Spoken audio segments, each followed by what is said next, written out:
Iran ने Israel के उस एयर डिफेंस सिस्टम को धूल चटा दी जिसे दुनिया का सबसे मजबूत कवच माना जाता था। जी हां, हम बात कर रहे हैं इजराइल के आयरन डोम की। तो चलिए इस धमाकेदार खबर को और करीब से देखते हैं। ईरान ने इजराइल पर मिसाइलों और ड्रोनों की बारिश कर दी। कहा जाता है कि इजराइल के आयरन डोम, डेविड्स स्लिंग और एरो सिस्टम को कोई तोड़ नहीं सकता था, लेकिन इस बार ईरान के हमलों के सामने लाचार नजर आए। बेरशेबा के सोरोका मेडिकल सेंटर के पास हुए हमले में 40 लोग घायल हो गए। सवाल यह है कि आखिर ईरान ने इजराइल के हाईटेक किले को कैसे भेद डाला। ईरान ने इजराइल के एयर डिफेंस सिस्टम को कैसे भेदा, इसका जवाब जानने से पहले यह समझ लें कि आखिर इजराइल का डिफेंस सिस्टम कैसा है और यह कैसे काम करता है। दरअसल इजराइल का एयर डिफेंस सिस्टम 3 स्तरों पर काम करता है। आयरन डोम छोटी दूरी के रॉकेट और मिसाइलों को रोकता है। डेविड्स स्लिंग मध्यम दूरी की मिसाइलों और ड्रोनों के खिलाफ। एरो सिस्टम लंबी दूरी की बैलिस्टिक मिसाइलों को निशाना बनाता है।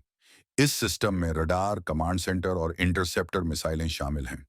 रडार दुश्मन की मिसाइल को ट्रैक करता है, कमांड सेंटर लक्ष्य तय करता है और लॉन्चर 2 इंटरसेप्टर मिसाइलें दागता है।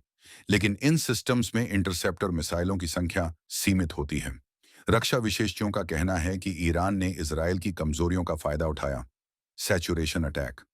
ईरान ने एक साथ कई बैलिस्टिक मिसाइलें और ड्रोन दागे, जिससे इजराइल की इंटरसेप्टर मिसाइलें जल्दी खत्म हो गईं। इजराइल ने ही माना है कि उस पर 400 से ज्यादा बैलिस्टिक मिसाइलें दागी गईं। हाइपरसोनिक मिसाइलें। ईरान की होवेजेह और फतह जैसी मिसाइलें ध्वनि की गति से 5 गुना तेज चलती हैं, जिन्हें रोकना मुश्किल है। Decoy drone. ईरान ने चकमा देने वाले ड्रोनों का इस्तेमाल किया, जिसने इजराइल के रडार को गुमराह किया। रक्षा विशेषज्ञ मरीना मिरोन के मुताबिक ईरान की रणनीति ने इजराइल के डिफेंस सिस्टम को भटकाया, जिससे असली मिसाइलें निशाने तक पहुंच गईं। विशेषज्ञों का यह भी कहना है कि आयरन डोम छोटी दूरी की मिसाइलों के लिए प्रभावी है, लेकिन लंबी दूरी की बैलिस्टिक और क्रूज मिसाइलों के खिलाफ इसकी क्षमता सीमित है। कुछ सोशल मीडिया पोस्टों में दावा किया गया कि अक्टूबर 2024 में इसराइल ने ईरान के रडार और डिफेंस सिस्टम को तबाह किया था। इसके जवाब में ईरान ने अपनी रणनीति को और आक्रामक बनाया। हालांकि यह दावा पूरी तरह सत्यापित नहीं है।